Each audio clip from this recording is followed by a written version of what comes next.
You gotta stand behind. Lacey Monroe giving speech number 4. Here is my audience for today.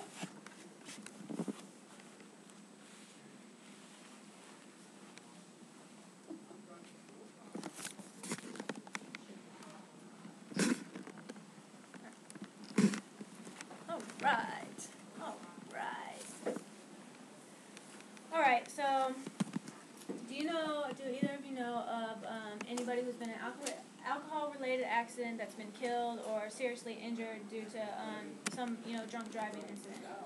I have. Okay. I have. Alright.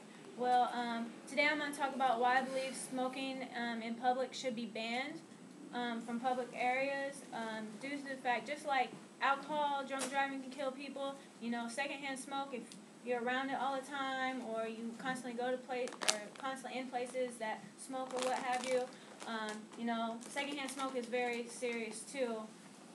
Can be just as harmful as actually if you were actually just smoking. So it's actually a very serious issue today. So today I'm going to persuade my audience by smoking in public should be banned.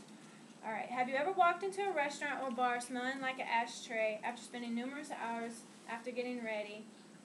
After you've been there, came out smelling like an ashtray after you spent, countless hours getting ready for this wonderful event, whatever, I'm sure that everyone has experienced this problem more than once.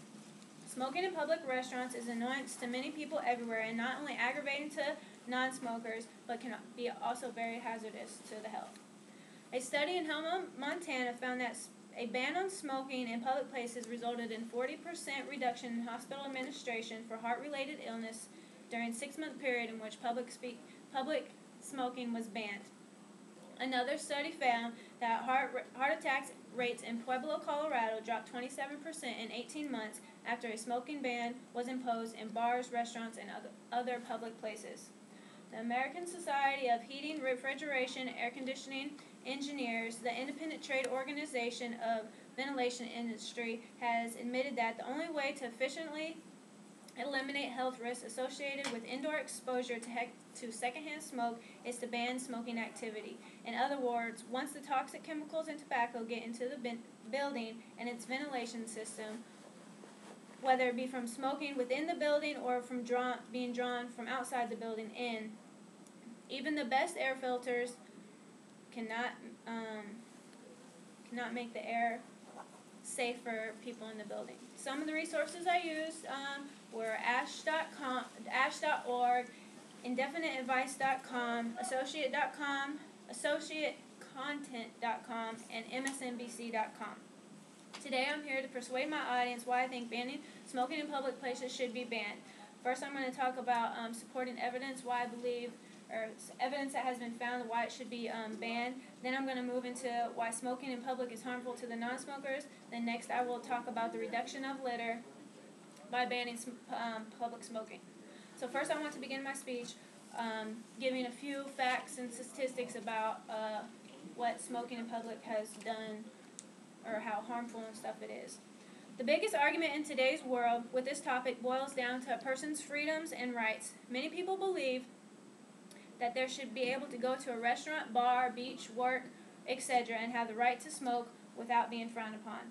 No one denies that a person should be allowed to smoke if they choose to, but the problem comes when a person's smoking becomes an issue for those around them. Just as smokers believe that they should have a right to smoke wherever they want, non-smokers believe that they should have the freedom to go into public and not have to worry about what they are inhaling. So the argument still remains for discussion. Should smokers have a designated smoking area? Drifting tobacco smoke, even outdoors, can trigger asthma attacks, bronchitis bronchial infections, and other serious health problems in non-smokers. This is especially true for the 100 million Americans with asthma, chronic bronchitis, sinus infections, emphysema, and other breathing conditions, which make them especially, especially, what's the word I'm looking for? Smoke attracts them, like the secondhand smoke. The Center for Disease Control has warned that breathing drifting tobacco smoke for as little as 30 minutes, less than 1 less than the time one might be exposed to outdoors on a beach, a walk in the park, or listening to a concert in the park can raise a non-smoker's risk of suffering from fatal heart attack of that than a smoker. The reason there should be smoking banned in restaurants and other public areas does not remain solely in because the smoke does not remain solely in the smoking area. With designated smoking areas, this gives both the smoker and the non-smoker their own personal rights. The smoker can go to the designated smoking area. The non-smoker can, choose to go around, find a different route to wherever they're headed, and they'll both have their own freedom rights. Evidence shows that non-smokers need a designated smoking area, which brings me to the next point: the harmfulness of smoking to the non-smokers. While the drifting smoke can be very disturbing while trying to enjoy a nice meal with the family, a walk in the park, swimming at the beach, etc., there are factors of smoking in public that can be very disturbing to non-smokers. Let me ask a question. If you're a smoker, or for that matter, a non-smoker, and you have children or loved ones who have asthma and being around smoke triggers their lungs every time you want to go out to eat to a public area, do you think that you should have to drive around 20 or 30 minutes trying to find a safe breathing environment for your children or your family? No. All right, I agree.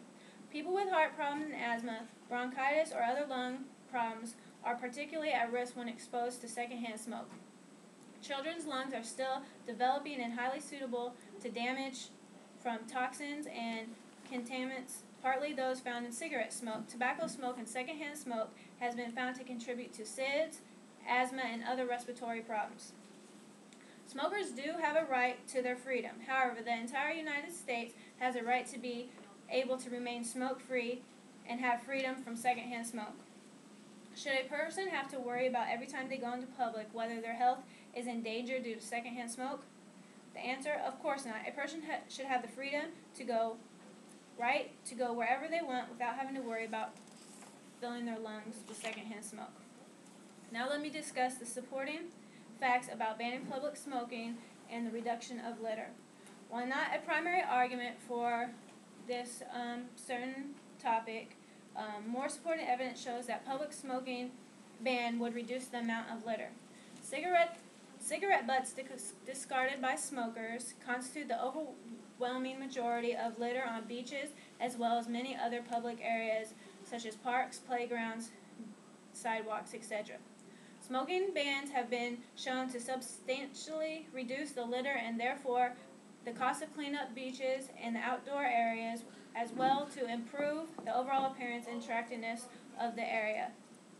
Young children playing in the sand or at beaches or in playgrounds may be tempted to pick up a cigarette butt which contains very toxic chemicals and put it in their mouth, or eyes, whatever, which can carry numerous amount of diseases. Think about it. Would you want your children, relatives, think about it. These could be your children, relatives, friends, etc. Would you want to go somewhere and everywhere you walk or sit have to worry about policing up cigarette butts before you sit down? Of course not.